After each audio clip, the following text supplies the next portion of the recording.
नमस्कार दोस्तों, स्वागत है आपका आनंद क्लासेस के यूट्यूब चैनल पर। और आज हम पढ़ेंगे निर्देशांक ज्यामिति का जितना भी बेसिक हैं, आप जिससे हर क्वेश्चन को अटेम्प्ट कर सकते हो उस बेसिक को जान करके। ठीक है, ऐसा बेसिक आपके सामने मैं प्रस्तुत करूंगा। बिल्कुल बारीक से बारीक चीज़ बताऊंगा बेसिक के अंदर, और बड़ी से बड़ी चीज़ आपको बताऊंगा अच्छे से। ठीक है, तो अपने स्टार्ट करते हैं।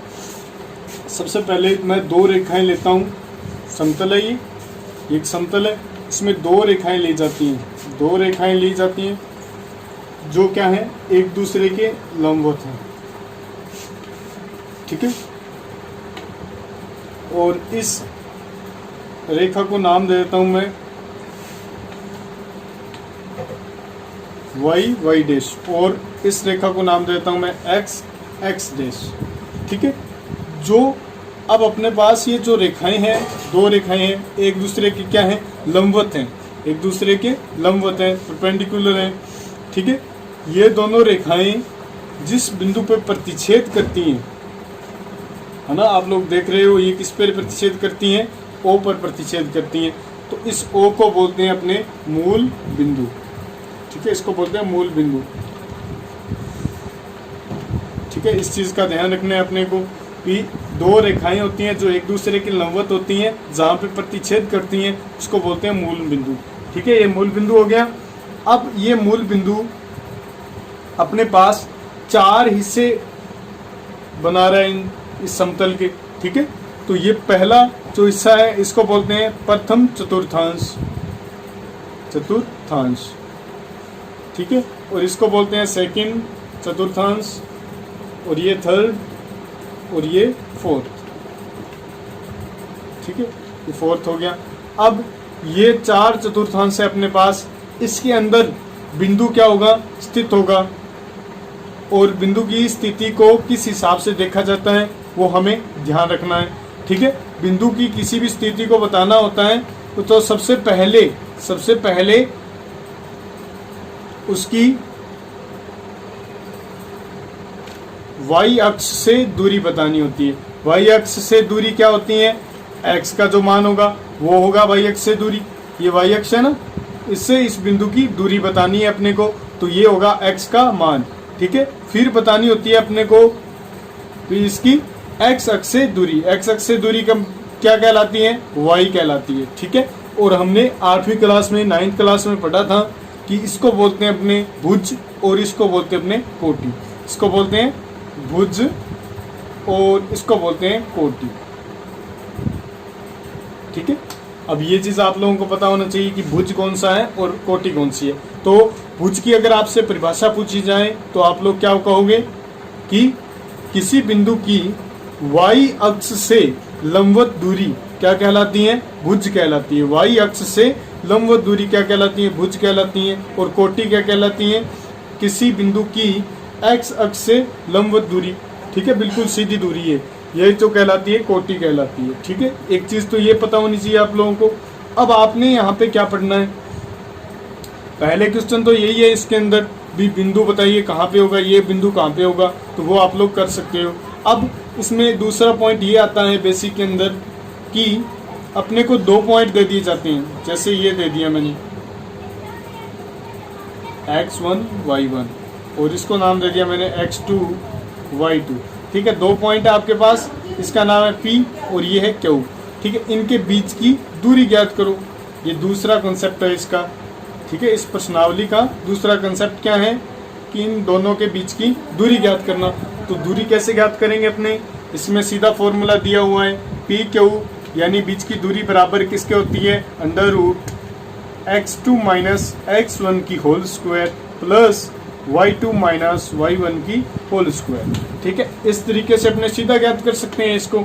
ठीक है, अगर डीपली जाना चाहें कि कैसे है ये सूत्र तो वो भी अपने मैं बता सकता हूँ आप लोगों को। ठीक है, क्योंकि देखिए यहाँ पे x2 है मान इसका, यानी ये वाली दूरी, ये x2 पॉइंट है, और ये क्या है, x1 है। तो ये जो दूरी होगी इन दोनों के बीच की वो क्या होगी, अब आप लोग जानते हो ये वाली दूरी क्या होगी, x2 माइनस x1 होगी ना, ये वाली दूरी। क्योंकि ये वाले बिंदु और इस बिंदु की दूरी ज्ञात करनी है, तो सबसे पहले ये दूरी ज्ञात कर लो। ठीक है, तो ये x2 माइनस x1 होगी। ये वाली दूरी क्या होगी, y2 माइनस y1, क्योंकि ये y2 है और इधर पॉइंट होगा y1। ठीक है, ये दोनों दूरियां ज्ञात कर ली अपने। तो अब आप लोग जानते हो ये क्या होता है, कर्ण होता है। ठीक है, ये 90 डिग्री। तो आप लोग जानते हो अंडर रूट आधार का स्क्वायर है ना, प्लस लंब का स्क्वायर। लंब क्या है अपने पास, y2 माइनस y1, और आधार क्या है अपने पास, x2 माइनस x1। तो इस तरीके से ये सूत्र आता है। तो आपके समझ में आया होगा ये कैसे आया सूत्र। ठीक है, तो ये दूरी ज्ञात की हमने सबसे पहले, फिर ये दूरी ज्ञात की, फिर अपने क्या किया, आधार ये है, लंब ये है, तो ये इसके अंदर पाइथागोरस प्रमेय लगा दी। ठीक है, बोधायन प्रमेय लगा दी। तो इस तरीके से ये अपने पास सूत्र आ गया, ये याद रखना है आपको। ठीक है, अब वो प्रश्न पूछ लेता है कि ये बताइए कि आयत होगा। ठीक है, 4 बिंदु के निर्देशांक दे देता है आपको और पूछ लेता है कि आयत होगा या कौन सा चतुर्भुज होगा, ये वर्ग होगा या समचतुर्भुज होगा या समांतर चतुर्भुज होगा। तो ये पूछ लेता है वो कई बार। तो इनका बेसिक अपने समझते हैं ध्यान से। तो एक चीज आप लोगों को ध्यान में रखनी है,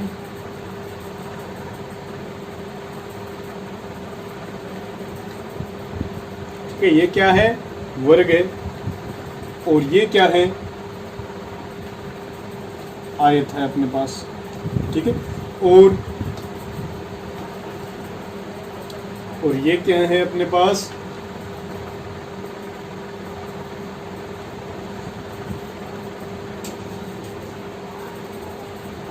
ये अपने पास है समचतुर्भुज। ठीक है, थोड़ा सा सही तरीके से। ठीक है, ये समचतुर्भुज हो गया अपने पास, और ये क्या है अपने पास, समांतर चतुर्भुज। ठीक है, ये समचतुर्भुज हो गया और ये है समांतर चतुर्भुज। तो इन क्षेत्रों के बारे में अपने को पता होना चाहिए, इनकी खासियत क्या होती है।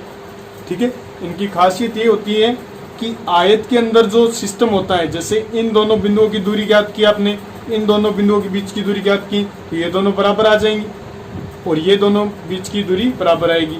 ठीक है, यही सिस्टम इसके अंदर भी होता है। ठीक है, तो जब आप लोग, जैसे आपको प्रश्न में दिया है A, B, C और D 4 पॉइंट हैं और आप बताइए कि ये कौन सा चतुर्भुज होगा, तो ये पूछ ले जाए तो आप लोग क्या करोगे, सबसे पहले AB ज्ञात करोगे, यानी AB के बीच की दूरी, फिर BC के बीच की दूरी, और फिर CD के बीच की दूरी, और फिर DA के बीच की दूरी ज्ञात करोगे। अब अगर चारों दूरियां बराबर आ जाए तो आप लोग कहोगे कि वर्ग है ये। ठीक है, अगर चारों दूरियां बराबर आ जाएं तो आप लोग कह सकते हो कि ये वर्ग होगा या समचतुर्भुज होगा, तो दोनों में से एक होगा। ठीक है, अब आप लोगों को पता ना चले कि वर्ग कौन सा है, ठीक है, वर्ग हो सकता है या समचतुर्भुज, तो आगे की बात अपने को पता होनी चाहिए कि वर्ग के दोनों विकिरण बराबर होते हैं, यानी ये सारी दूरियां अगर बराबर आती हैं तो अपने को विकिरण चेक करना होगा। ठीक है, सबसे पहले तो इनके बीच की दूरी ज्ञात करो, फिर विकिरण चेक करो, यानी अपने को ज्ञात करना होगा AC। ठीक है, विकिरण टेस्ट करना होगा अपने को। पहले तो भुजाओं का टेस्ट करना होगा कि बराबर है या नहीं है। अगर सारी बराबर आ गई फिर आपको क्या करना होगा, विकिरण देखना होगा। अगर विकिरण भी क्या आ गए, बराबर आ गए आपके, तो आप लोग कह सकते हो कि ये कौन सा होगा, ये चतुर्भुज वर्ग होगा। ठीक है, अगर आपने चेकिंग की, दूरी निकाली, AB के बराबर आ गई BC की दूरी, और BC के बराबर आ गई CD की दूरी, और CD के बराबर आ गई DA की दूरी, यानी चारों दूरियां बराबर आ गई आपके पास। फिर आपने चेक किया कि विकिरण इसके देखते हैं बराबर है या नहीं है, तो आपने देखा कि विकिरण इसके बराबर नहीं आए, यानी AC के बीच की दूरी, यानी ये वाली दूरी, ये वाली दूरी। ठीक है, मान सकते हो आप लोग ABCD। आपने पहले तो देखा भुजाओं को चेक करके, तो सारी भुजाएं क्या आई, बराबर आई। फिर आपने देखा AC निकाले, फिर BD निकाला, तो आपने देखा कि दोनों बराबर नहीं है। अगर ये ऐसी कंडीशन मिलती है तो अपने कह सकते हैं कि ये चतुर्भुज कौन सा होगा, समांतर अपने समचतुर्भुज होगा। ठीक है, फिर आपने देखा कि AB निकाला आपने, ठीक है, और आपने निकाला BC, और आपने निकाला CD, और आपने निकाला DA। ठीक है, आपने देखा कि ये चारों बराबर नहीं है, लेकिन ए बी जो है वो है किसके बराबर, सी डी के बराबर, और बी सी किसके बराबर है, डी ए के बराबर। तो अब आप लोग कह सकते हो, अब आप लोग कह सकते हो कि ये तो या तो आयत होगा या क्या होगा, समांतर चतुर्भुज। अब आपको पता कैसे चलेगा कि आयत है या समांतर चतुर्भुज है, तो आपको क्या निकालना पड़ेगा, विकिरण निकालना पड़ेगा। क्यों निकालेंगे विकिरण, क्योंकि आयत के दोनों विकिरण क्या होते हैं, एक दूसरे के बराबर होते हैं।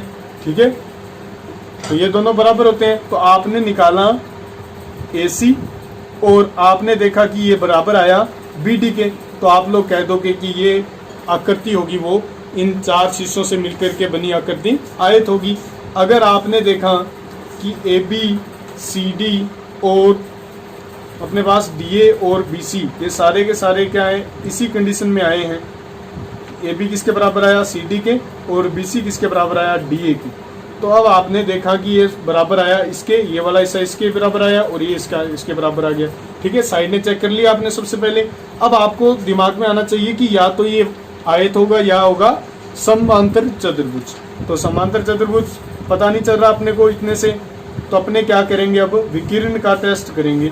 विकिरण टेस्ट करते ही अपने को पता चल जाएगा कि ये कौन सा चतुर्भुज है।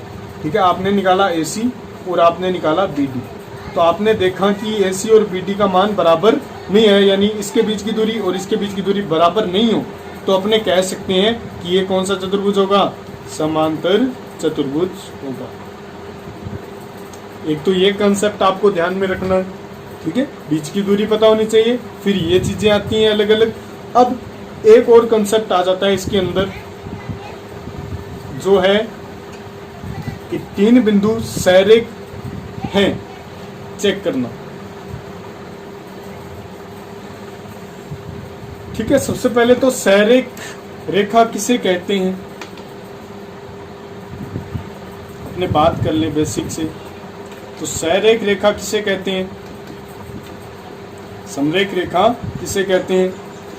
तो समरेख रेखा की परिभाषा क्या होगी, तो सुनिए ध्यान से। ऐसा त्रिभुज जिसकी ऊंचाई 0 हो, ठीक है, वो क्या कहलाती है, सैरेख रेखा कहलाती है। ठीक है, अगर देखो इस त्रिभुज की मैं ऊंचाई यानी ये वाली हाइट है, इसको कम करता जाऊं तो कुछ ऐसा दिखता रहेगा ये हर बार, और अंत में जाकर के बिल्कुल ऐसा दिखने लग जाएगा, हाइट बिल्कुल कम हो जाएगी। लास्ट में जाकर के ये वाली जो चोटी है इसकी, ये यहीं पे आ जाएगी, तो ये दोनों क्या हो जाएंगे, ये एक सैरेख हो जाएगा ये। ठीक है, तो सैरेख किसे कहते हैं पता चल गया। अब आपने क्या करना है, इसके अंदर कोई भी तीन बिंदु सैरेख होते हैं यदि AB प्लस BC बराबर आ जाए AC के, तो वो बिंदु क्या कहलाएंगे, समरेख कहलाएंगे। ठीक है, ये एक तो महत्वपूर्ण कंसेप्ट है इसके अंदर, नौवीं प्रश्नावली के अंदर है। एक प्रश्न इसमें से आने वाला है, 6 नंबर की प्रश्नावली है ये सिर्फ। ठीक है, और बहुत है अपने लिए 6 नंबर लाना है इसके अंदर, और सरल भी है। इतना बेसिक समझाने के बाद में जिसने अच्छे से पिछले अपने साल में पढ़ा है अच्छे से, वो इस सवालों को कभी भी गलत नहीं करके आएगा। ठीक है, और कैलकुलेशन पे ध्यान दीजिएगा, गलत नहीं होनी चाहिए वहाँ पे। कैलकुलेशन गलत तो सवाल पूरा गलत हो जाता है। ठीक है, इसके बाद में अपने बात करते हैं एक और बेसिक इसका।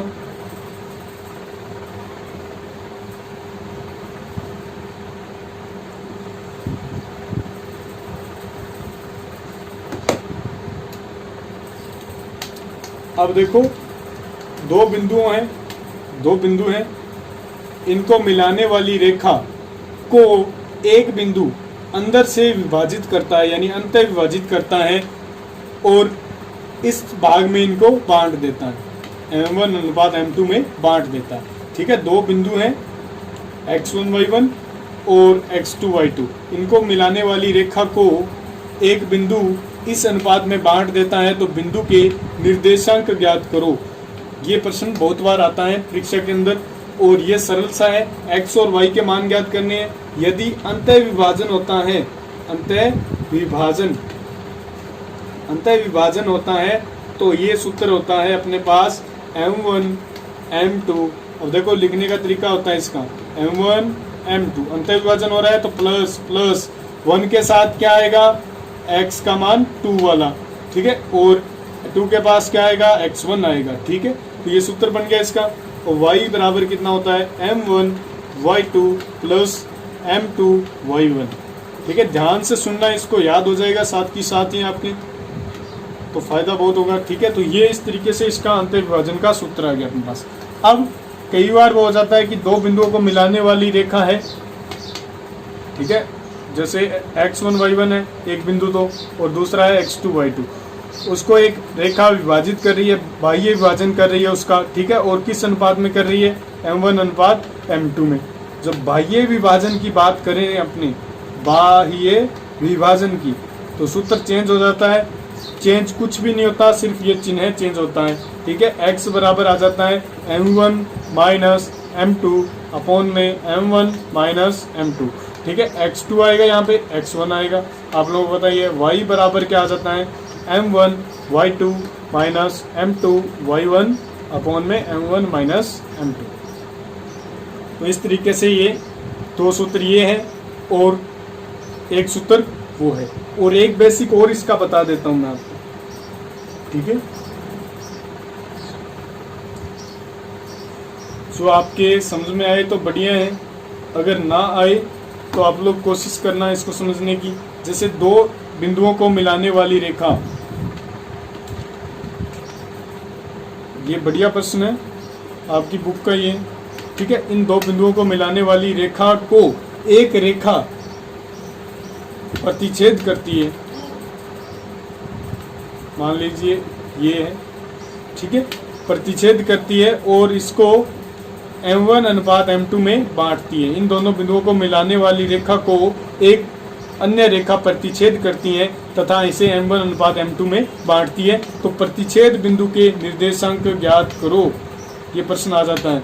तो ये ध्यान रखना आप लोग, ये जो बिंदु हैं वो इस रेखा पर भी हैं और इस रेखा पर भी है, और एक रेखा पर स्थित बिंदु उस रेखा को संतुष्ट करते हैं। ये एक चीज आप लोगों को ध्यान में रखनी है। ये कंसेप्ट है क्या कि रेखा पर स्थित बिंदु होता है, जैसे इस रेखा पे कोई भी बिंदु ले लें अपने, तो वो इस रेखा के समीकरण को संतुष्ट करता है। इस चीज को आप लोगों ने ध्यान रखना है, ठीक है। ये कंसेप्ट आपको लास्ट वाले सवालों में यूज होगा, 15वें सवाल में, ठीक है। तो ये है अपना बेसिक नौवीं प्रश्नावली का, मैंने पूरा करवा दिया। और एक मध्य बिंदु की ओर बात कर लेते हैं, अपने मध्य बिंदु के निर्देशांक।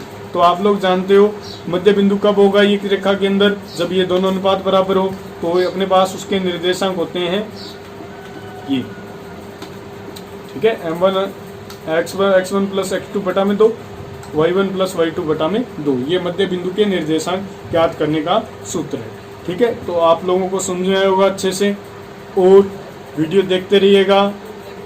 मैं आपके लिए एक ऐसी चीज़ें, थ्योरम्स का एक अच्छा सा वीडियो लेके आ रहा हूँ अभी 1-2 दिनों में अंदर, ठीक है। जिसके अच्छे से तैयारी की है वो सारी की सारी थ्योरम्स दोबारा देख सकता है अच्छे से, ठीक है। 2 बार देखो, 3 बार देखो, अपना बेसिक क्लियर होगा तो कोई भी सवाल आ जाए वहाँ पे आप लोग रुकोगे नहीं बीच में, ठीक है। और अपना पेन है वो चलता ही रहेगा, ठीक है। ध्यान से करते रहिएगा और अच्छे से तैयारी कीजिएगा। अब आपके पेपर बहुत नज़दीक आ चुके हैं और पढ़ते रहिएगा। धन्यवाद।